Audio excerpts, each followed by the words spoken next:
அப்போ உங்களுக்கு புதனும் சனியும் மட்டும் நல்லா இருந்தாருனாக்கா உங்களுக்கு ஒரு ஜாய்ஃபுல்லான லைஃப், ரொம்ப மகிழ்ச்சியான வாழ்க்கை தான் கிடைக்கும். ரிஷபராசிக்குன்றது கிட்டத்தட்ட ஒரு நெகட்டிவ்ன்றது, கல்யாணத்துக்கு முன்னாடி நீங்கள் கஷ்டப்பட்டுருப்பீங்க, கல்யாணத்துக்கு பின்னாடி கொஞ்சம் நல்ல ஒரு எக்கனாமிக்கலாகவும் ஃபினான்ஷியலாகவும் கொஞ்சம் ஃபுல்ஃபில் ஆன மனிதராக இருக்கிறதுக்கான வாய்ப்புகள் தான் அதிகமாக இருக்கும். அனைவருக்கும் வணக்கம். இன்றைய காணொளி திருமண பொருத்தம் அப்படின்றது நம்ம 10 பொருத்த அடிப்படையில் பார்க்குறோம்.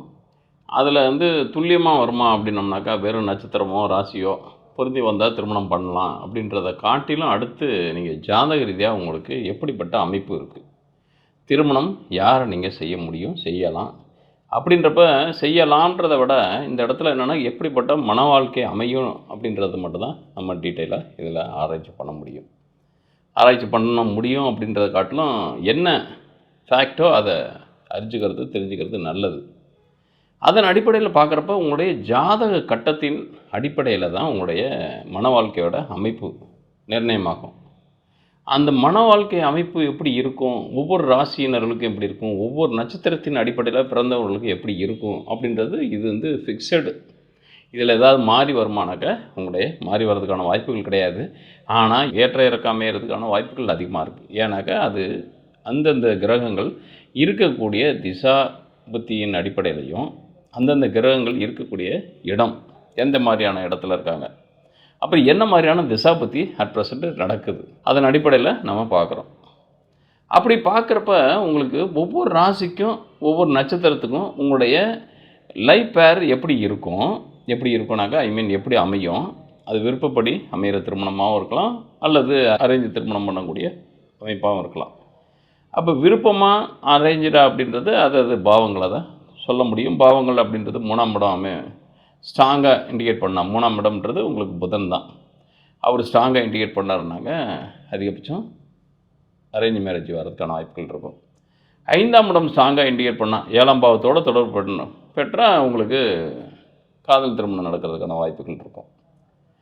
11 சப்போர்ட்னாங்க ஜெயிக்கிறது, அதாவது 3ஆம் பாவம் பேச்சுவார்த்தைன்னு சொல்லக்கூடிய கம்யூனிகேட் பண்ணக்கூடிய தன்மை, தரவு ஒப்பந்தம் மாதிரி, அதாவது ஒரு பெரியவங்களாக பார்த்து வைக்கிறது அல்லது மற்றவங்கள் தரக்கூடிய தரவுகளின் அடிப்படையில், அதாவது ஜாதகத்தின் அடிப்படையில் நமக்கு வர்ற வாழ்க்கையை சொல்லக்கூடியது 3ஆம் இடம். 5ன்றது உங்களுடைய எண்ணங்கள், சிந்தை, காதல், இந்த மாதிரி ஒரு உங்களுக்குன்னு நீங்களாக க்ரியேட் பண்ணி ஒரு குடும்ப வாழ்க்கை அமைக்கிறது அந்த 5ஆம் இடம். 7ன்றது தான் உங்களுக்கு உண்டான லைஃப் பேர், அதோட கேரக்டர்னஸை சொல்லக்கூடியது. அவங்க உங்களோட லைஃபுக்குள்ளே வருவாங்களா அப்படின்றது குடும்பஸ்தானம்னு சொல்லக்கூடிய 2ஆம் இடம். அப்போ 2ஆம் இடம், 5ஆம் இடம், 7ஆம் இடம், 11ஆம் இடம் கனெக்டிவான லவ் மேரேஜ் ஆகும். அதே நேரத்தில் 2ஆம் இடம், 3ஆம் இடம் மற்றும் 7ஆம் இடம், 11ஆம் இடம் தொடர்பு பெற்ற அது அரேஞ்ச் மேரேஜ் ஆகிறதுக்கான வாய்ப்புகள் நிறையா இருக்கும். அதுதான் அமைப்பு. ஆனால் என்ன வேணாலும் நம்ம ஆசைப்படலாம். ஆனால் அதுக்குண்டான அம்சம் இருக்கா அப்படின்னு பார்க்குறப்ப நிச்சயமாக அந்த அம்சத்தின் அடிப்படையில் தான் உங்களுக்கு வாழ்வியல் தன்மை அமையும். நம்ம எவ்வளோ தான் ஆசைப்படலாம், ஆனால் ஆசைப்பட்ட மாதிரி அமைகிறதுக்கு விதி இடம் கொடுக்காது. அந்த அமைப்பில் பார்க்குறப்போ ஒவ்வொரு ராசிக்காக நம்ம இந்த இடத்துல பார்த்துட்டு வருவோம். இந்த வகையில் ரிஷப ராசி நேயர்களுக்கு பார்த்தோம்னாக்கா உங்களுக்கு எப்படிப்பட்ட திருமண வாழ்க்கை அமையும், அல்லது எப்படிப்பட்ட தன்மையில் சிறக்குமா, அல்லது ஒரு பிரச்சனைக்குரியதாக இருக்குமா அப்படின்னு பார்க்குறப்ப, யார் உங்களுக்கு அதிபதி அப்படின்னு பார்க்குறப்ப சுக்கிரன். ஆல்ரெடி உங்கள் ராசியில் இருக்கிறதே கார்த்திகை 2, 3, 4 பாதங்களும், ரோகிணி 1, 2, 3, 4 பாதங்களும், மிருகசீரிடம் 1, 2 பாதங்களும் இருக்குது. சுக்கிரன் அவருக்கு சூரியன் நட்பு, சந்திரன் நட்பு, மிருகசீரிடம் அப்படின்னு சொல்லக்கூடிய செவ்வாய் தான் பகை. அதுலேயும் 1, 2 பாதங்கள் மட்டும்தான் இருக்கும். நவாம்ச ரீதியாக பார்த்தீங்கன்னாக்கா உங்களுக்கு அது நட்பு பெற்ற இடங்களாக தான் இருக்கும். ஒன்று சுகஸ்தானமாக இருக்கும், இன்னொன்று ஒரு பூர்வ புண்ணிய ஸ்தானமாக இருக்கும். மிருகசீரிடம் 1, 2 அப்படின்றது நட்சத்திரம். அப்போது மொரலட்சம் உங்களுக்கு ராசிக்குள்ளே இருக்கிற தன்மைகள் எல்லாமே பார்த்திங்கனாக்கா பாசிட்டிவாக இருக்கிறதுக்கான வாய்ப்புகள் தான் இருக்கும். அதே நேரத்தில் உங்களுடைய 7ஆம் இடத்துக்கு அதிபதி தான் உங்களுடைய வாழ்க்கை துணையை பற்றி சொல்லக்கூடியதாக இருக்கும் பட்சத்தில், உங்களுக்கு 7ஆம் இடத்துக்கு யார் அதிபதி அப்படின்றப்ப சுக்கிரன் தான். சுக்கிரனுடைய வீடு அது. 7ஆம் இடத்துக்கு அதிபதி யாருனாக்கா செவ்வாய் தான். செவ்வாயோட வீடு அப்படின்றது 7க்கும் 12க்கும் அதிபதி. அப்போ அதிகபட்சம் உங்களுக்கு செவ்வாய் தான் உங்களுக்கு பிரச்சனைக்குரியவனாக இருக்கிறதுக்கான வாய்ப்புகள் இருக்கும். அப்போ செவ்வாய் யாரோடைய சாரத்துலையும் அவர் இருந்தால் நெகட்டிவ் தன்மைகளை தருவார் அப்படின்னு பார்க்குறப்ப சுக்கிரனுடைய சாரத்தில் இருந்தாலும் குருவோட சாரத்தில் இருந்தாலும் பிரச்சனைக்குரியதாக மாறுவார். அப்போ எந்தெந்த தன்மையில் அவர் அதிகபட்சம் 3ஆம் இடம்ன்றது உங்களுக்கு மறைவு ஸ்தானமாக இருந்தால் கூட செவ்வாய்க்கு நட்பு பெற்ற தன்மையாக இருக்கிறனால கொஞ்சம் ஓரளவுக்கு பாசிட்டிவ் அதிகமாக இருக்கும். அப்போ சுக்கிரன்றது உங்களுடைய ராசி அதிபதி அவர் தான் சுக்கிரன் அப்படின்றப்ப அவர் 6ஆம் இடத்தை டைரெக்டாக தொடர்பு கொள்ளக்கூடாது. அப்போ செவ்வாய் யாரோட சாரத்துலலாம் இருக்கக்கூடாது அப்படின்னோம்னாக்கா அதிகபட்சம் ராகுவோட சாரத்தில் இருக்கிறதுக்கான வாய்ப்புகளை குறைச்சிக்கணும். குறைச்சிக்கணுனாக்கா மீன்ஸ் இருக்கா இல்லாத தன்மைகள் இருக்கணும். அப்போ செவ்வாய் பிறக்கும் நேரத்தில் பார்த்தீங்கன்னாக்கா செவ்வாய் உங்களுடைய சுவாதி நட்சத்திரத்துலேயோ திருவாதிரை நட்சத்திரத்தில் இல்லாத தன்மை இருந்தால் பெஸ்ட்டு. அல்லது உங்கள் ராசிக்கு 10ஆம் இடம்னு சொல்லக்கூடிய சதயத்தில் இருக்கிறது அமைப்புகள் இருந்தாலும் கொஞ்சம் அது ஓரளவுக்கு பரவாயில்லையே ஒழிய சுவாதியில் மட்டும்தான் இருக்கக்கூடாது. அப்போ அவர் 6ஆம் இடத்தை மட்டும்தான் அவர் இருக்கக்கூடாத இடம்.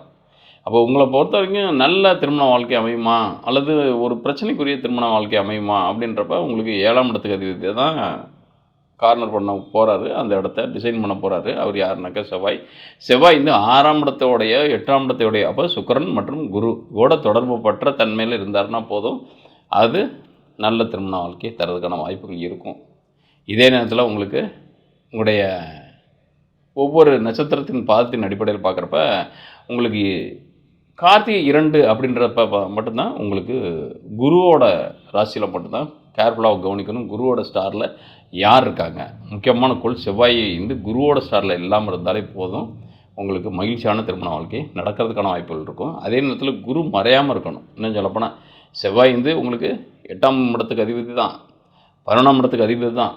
ஆனால் கார்த்திகை 2ஆம் பாதத்துக்கு நட்சத்திரக்காரங்களுக்கு பார்த்திங்கனாக்கா டைரெக்டாக 180 டிகிரியில் உங்களுக்கு விசாகம் 4ஆம் பாதம் தான் வரும். அதுக்கு ஆதிபத்தியன்றது குரு மறைவு பெற்றாருனாக்கா உங்களுடைய திருமண வாழ்க்கைன்றது கொஞ்சம் பிரச்சனைக்குரியதாக மாறுறதுக்கான வாய்ப்புகள் இருக்கும். அல்லது பிரிந்து இருக்கிறதுக்கான வாய்ப்புகளும் அல்லது பிரச்சனை அல்லது ஏதோ அது மீன் பண்ணக்கூடிய தன்மைகளில் நிறையா இஷ்யூஸ் ஓடிட்டுருக்கும். உங்களுக்குள்ள ஒரு நெகட்டிவ் பெருசாக பிரிஞ்சு போகாட்டியும் ஒரு நெகட்டிவ் ரோல் ப்ளே நிறையா நடக்கும். அதே நேரத்தில் மற்றபடி உங்களுக்கு கார்த்திகை 2, 3 பாதங்களும் ரோகிணி 1, 2 பாதங்களும் பார்த்திங்கனாக்கா முழுக்க சனியோட ஆதிபத்தியம் தான் நடக்கும். அப்போ சனி உங்களுக்கு கெடாமல் இருந்தாலே போதும். மொத்தத்தில் என்னென்னா ரிஷப ராசி நேயர்களுக்கு 7ஆம் பாவாதிபதி கெட்டு போனால் கூட பிரச்சனை கிடையாது. யார் செவ்வாய் 6, 8 மட்டும் இல்லாமல் இருந்தால் போதும். ஆனால் இந்த புதனும் சனியும் வலிமையான நிலையில் இருந்தாங்கனாக்கா உங்களுக்கு அதிகமான சுப நிகழ்ச்சிகளும் சுபத்தன்மைகளும் தான் நடக்கிறதுக்கான வாய்ப்புகள் அதிகமாக இருக்கும். பெருசாக உங்களுக்கு இன்டர்னல் லைஃபு ஒரு நெகட்டிவ் நடக்கிறதுக்கான வாய்ப்புகள் கம்மியாக இருக்கும். அதிகபட்சம் பிரிஞ்சு இருக்கிறதுக்கான வாய்ப்புகள் குறையும். அதிகபட்சம் ரிஷபராசி நேயர்களை பொறுத்த வரைக்கும் பிரிவு அப்படின்றது பெருசாக இருக்காது. சின்ன மன குமரல்கள் மன அழுத்தங்கள் இருக்கும். நீங்கள் ஏன்னா சாஃப்ட் நேச்சர் உங்களுக்கு, ஏன்னா ராசியிலேயே உங்கள் ரோகிணி சந்திரனும் இருக்கார், சுக்கிரனும் ராசி அதிபதியாக இருக்கார். அப்படின்றப்ப நீங்கள் சாஃப்ட் கார்னர் தான், ரொம்ப சாஃப்ட்டு. ஆனால் உங்களுடைய அதாவது உங்களுக்கு எதையுமே ரொம்ப மனோபலம் ஜாஸ்தி இன்னும் சொல்லப்போனால். ஏன்னா 5ன்றது புதன் 2, 5 கூட வரும். புதன் பலமாக இருக்கும் பட்சத்தில் மனோபலம் உங்களுக்கு அதிகமாக இருக்கும், ஃபிசிக்கல் பலம் கொஞ்சம் கம்மியாக இருக்கும். ஆனால் இருந்தாலும் அதை ஓவர்டேக் பண்ணி இந்த ஹெல்த் வைஸ் இருக்கிறது கொஞ்சம் அப்கிரேட் ஆகிக்கும். அதாவது எப்படின்னாக்க மென்டலாக நீங்கள் டிப்ரெஸ் ஆனால் கூட அது உங்களுடைய வேறு வழியே இல்லை, நீங்கள் தான் செய்யணும் அப்படின்ற மாதிரி நீங்களே இழுத்து போட்டு எல்லாத்தையும் செஞ்சு சக்ஸஸ்ஃபுல் ஆகிறதுக்கான வாய்ப்புகள் நல்லாவே இருக்கும். உங்களை பொறுத்த வரைக்கும் ஒரு வாழ்க்கை துணையால் நீங்கள் வறுமைக்கு போகிறோம் அப்படின்லாம் ஒன்றும் இல்லை. அதிகபட்சம் செழுமையாக போகிறதுக்கான வாய்ப்புகள் தான் அதிகமாக இருக்கும். ஆனால் நிறைய விஷயங்கள் உங்களுக்குன்னு ஒரு தனி நியூக்ளியரான தன்மைகள் தான் வச்சுருப்பீங்க. நியூக்ளியர்னாக்கா செல்ஃபிஷ்னால் அது பாசிட்டிவான செல்ஃபிஷ் தான். அது சமூகத்துக்குன்றதை விட உங்கள் குடும்பத்துக்கு நலன், உங்களுக்கான நலன் அப்படின்ற மாதிரி ஒரு டிசைன் பண்ணுறதுக்கான வாய்ப்புகள் தான். உங்களுடைய வாரிசுக்கான நலன் அப்படின்றது தான். எந்த இடத்துலையும் வாரிசுகளை விட்டு கொடுக்காத தன்மையில் தான் நீங்கள் புழங்குறதுக்கான வாய்ப்புகள் அதிகமாக இருக்கும். அப்போ உங்களுக்கு புதனும் சனியும் மட்டும் நல்லா இருந்தாருனாக்கா உங்களுக்கு ஒரு ஜாய்ஃபுல்லான லைஃபு, ரொம்ப மகிழ்ச்சியான வாழ்க்கை தான் கிடைக்கும். இல்லைனாக்கா தான் அந்த டைம் கிட்டத்தட்ட 25லேருந்து 50 வயதுக்குள்ளே அதிகமான நீங்கள் கிராஸ் பண்ணக்கூடிய நட்சத்திரம், அதாவது தசாபுத்தின்னு பார்க்குறப்ப உங்களுக்கு குருவும் சனியும் தான் அதிகமாக பயணம் பண்ணுவீங்க. ராகுவும் கொஞ்சம் பயணிக்கிறதுக்கான வாய்ப்புகள் இருக்கும். அதாவது கிட்டத்தட்ட கார்த்திகை 1 அப்படின்னு கார்த்திகை 2, 3, 4 பாதங்களில் வரவங்களுக்கு அதிகபட்சம் ராகு திசை உங்களுடைய ஒரு மிடில் ஏஜ்லேயே நீங்கள் சந்திக்கிறதுக்கான வாய்ப்புகள் இருக்கும். அப்போ ராகு உங்களுக்கு நல்ல ரோலில் இருக்கணும். அதிகபட்சம் புதன் மறைவு பெற்றால் கூட நல்லது தான். புதன் நீசமானாலோ மறைவு பெற்றாலோ அதிகமான உங்களுக்கு புத்தி கூர்மை அதிகமாக இருக்கும். அதே மாதிரி புதன் நீசமானாலும் அந்த இடத்துல உங்களுக்கு சுக்கிரன் உச்சபலம் பெறுறதுனால உங்களுடைய ராசி அதிபதி சுக்கிரனாக தான் இருக்கார். அவர் வந்து கெடாத தன்மையில் எப்பயுமே ஒரு ஜாதகத்தை பார்க்குறப்ப வெயிட்டேஜ் அப்படின்னு சொல்லுவோம். வெயிட்டேஜ்னாக்கா இப்போ எப்படி தங்கத்தை பார்த்தோம்னாக்கா 916ன்றோம், முன்ன வந்து கேடிஎம்னோம், அதுக்கப்புறம் 22 கேரக்டர்னோம், இது மாதிரி ஒன்றா ஒரு ஹால்மார்க்னுன்ட்டோம். இதெல்லாம் என்னன்னாக்கா உங்களுடைய தங்கத்தின் தரத்தை டெவலப் பண்ணி சொல்லக்கூடிய ஒரு ஒரு சித்தாந்த முறை. அதாவது இப்போ இருக்கிற நவீன மாடர்ன் டெக்னாலஜியில் அடுத்தடுத்த அப்கிரேட் ஆகிறதுக்கான ஒரு விஷயம். அதே போல் தான் உங்களுடைய ராசியை பார்க்குறப்ப, உங்களுடைய ஜாதகத்தை பார்க்குறப்ப, உங்களுடைய ஜாதகத்தில் யார் வலிமையாக இருக்கா? சந்திரனும் செவ்வாயும் வலிமையாக இருக்காங்களா? அதே மாதிரி 7ஆம் பாவத்தில் இருக்கக்கூடிய புதனும் சனியும் வலிமையாக இருக்காங்களா? இதுதான் அதிகபட்சம். உங்களுடைய நீங்கள் வலிமையாக இருக்கணுன்னாக்க உங்கள் ராசிக்குள்ளே இருக்கக்கூடிய புள்ளி அப்படின்றப்போ, ராசி ஓவரால் ராசிக்கு அதிபதி வந்து சுக்கிரனாக இருந்தால் கூட உங்கள் ராசி புள்ளி விழுது பார்த்தீங்களா? புள்ளினாக்கா நீங்கள் கார்த்திகை 2, 3, 4 பாதங்களில் இருக்கிறப்ப சூரியன் வலிமையாக இருக்கணும். அதே மாதிரி ரோகிணி 1, 2, 3, 4 பாதங்களாக இருந்தால் சந்திரன் வலிமையாக இருக்கணும். சந்திரன் வந்து நவம்ச ரீதியாக அவர் பலம் பெற்ற தன்மையில் கார்த்திகை எந்த இடத்துல பலம் பெறுவார் அப்படின்னம்னாக்கா, உங்களுக்கு ரோகிணி 2 அப்படின்னம்னாக்கா உங்களுடைய ராசியிலே விழும். அப்போ ரோகிணி 3 அப்படின்னா பகைப்பற்ற தன்மையில் விழும். ரோகிணி 4 அப்போ ரோகிணி 2ஆம் பாதம் 4ஆம் பாதமும் இருந்தானாக்கா பலம் பெற்ற தன்மையில் உங்களுடைய ராசி இருக்குதுன்னு அர்த்தம். அதே நேரத்தில் மிருகசீரிடம் 1, 2 பாதங்கள் அப்படின்றப்ப செவ்வாய் பலமாக இருக்கணும். செவ்வாய் பலமாக இருந்துச்சுனாக்கா அதிகபட்சம் மிருகசீரிடத்தில் பிறந்தவங்களுக்கு பார்த்தீங்கன்னாக்கா உங்களை விட உங்களுடைய லைஃப் பார்ட்னர் தான் பலமிக்க மனிதராக இருப்பார். அவர் ஆளுமை பெற்ற தன்மையில் இருக்கக்கூடியவராக இருப்பார். 1, 2 அப்படின்றது நவம்ச ரீதியாக பார்த்தோம்னாக்கா உங்களுடைய ராசிக்கு 4, 5 தான். அப்போ உங்களுக்கு ஒரு நல்ல லவபிள் பர்சனாக இருக்கிறதுக்கான வாய்ப்புகள் இருக்கும். பெருசாக பிரிவுன்றது உங்களுக்குள்ளே வராது ஆர்டிஃபிஷியலாக. அப்போ அவங்களுக்கு நேரம் சரியில்லைனா தான் பிரச்சனைகள் வருமோ ஒழிய, உங்களை பொறுத்த வரைக்கும் உங்களுடைய லைஃப் பார்ட்னர் வழி உங்களுக்கு அப்கிரேட். நல்ல திருமணத்துக்கு பிறகு தான் உங்களுடைய பொருளாதார ரீதியாகவும் ஒரு ஃபிசிக்கலாகவும் மென்டலாகவும் உங்களுக்கு அதிகமாக நீங்கள் வந்து ஒரு சக்ஸஸ்ஃபுல்லான ஒரு ஃபினான்ஷியல் ஸ்டேட்டஸ் அடையிறதுக்கான வாய்ப்புகள் பெற்ற மனிதராக இருப்பீங்க. அப்படின்றப்ப நீங்கள் வந்து அதிகபட்சம் ரிஷபராசிக்குன்றது கிட்டத்தட்ட ஒரு நெகட்டிவ்ன்றது கல்யாணத்துக்கு முன்னாடி நீங்கள் கஷ்டப்பட்டுருப்பீங்க. கல்யாணத்துக்கு பின்னாடி கொஞ்சம் நல்ல ஒரு எக்கனாமிக்கலாகவும் ஃபினான்ஷியலாகவும் கொஞ்சம் ஃபுல்ஃபில் ஆன மனிதராக இருக்கிறதுக்கான வாய்ப்புகள் தான் அதிகமாக இருக்கும். உங்களுடைய லைஃப் பார்ட்னருடைய ஜாதகத்தின் அடிப்படையில் கஷ்டப்பட்டாதான ஒழிய உங்கள் ஜாதகத்தின் ரீதியில் உங்களுக்கு கஷ்டப்படுறதுக்கான வாய்ப்புகள் கம்மி. இந்த காணொலி பார்க்குறவங்க உங்கள் கருத்துக்களை கமெண்ட் பாக்ஸில் பதிவிடுங்க. மேலும் உங்களுடைய கருத்துக்களுக்கு ஏதாவது உங்களுடைய சுய கருத்துக்களின் அடிப்படையில் ஏதாவது விவரம் தெரியணும் அப்படின்னம்னாக்க கமெண்ட் பாக்ஸ்லேயே date of birth, time of birth, place of பர்த்தை பதிவிட்டு கேள்விகளை கேளுங்க. அதிலே நான் பதிலளிக்க ட்ரை பண்ணுறேன். மேலும் உங்களுக்கு உங்களுடைய ஜாதகத்தில் பர்சனலாக நிறைய விஷயங்களை ஏதாவது தெரிஞ்சுக்கணும், அதாவது தனிப்பட்ட முறையில் தெரிஞ்சுக்கணும் அப்படின்னோம்னா திரையில் பார்க்கக்கூடிய நம்பருக்கு உங்களுடைய பர்த் டீட்டெயில், அதாவது date of birth, time of birth, place of birth நீங்கள் பதிவிட்டு அனுப்பினீங்கனாக்கா நம்ம ஆஃபீஸ்லேருந்து உங்களை காண்டாக்ட் பண்ணுவாங்க. வாட்ஸ்அப்லேயே மெசேஜ் அனுப்புவாங்க. அதை நீங்கள் கீப்பப் பண்ணும் பட்சத்தில் நான் உங்களுக்கு நீங்கள் கேட்ட கேள்விகள், மற்றபடி உங்களுடைய ஸ்டஃப்பு, அதாவது ஜாதகத்தோட ஸ்டஃப் எப்படி இருக்கும், இந்த ஜாதகர் எப்படி தப்பட்ட தன்மையில் வாழ்வாங்க, இப்போ என்ன மாதிரியான தசாபத்தியில் நீங்கள் கிராஸ் பண்ணிகிட்ருக்கீங்க, அதனோட விளைவுகள் எப்படி இருந்திருக்கும், எப்படி இருக்கும், இன் ஃபியூச்சரில் எப்படி இருக்கும் அப்படின்றத டீட்டெயிலாக வாய்ஸ் ரெக்கார்ட் பண்ணி உங்களுக்கு அனுப்பிடுவேன். நன்றி, வணக்கம்.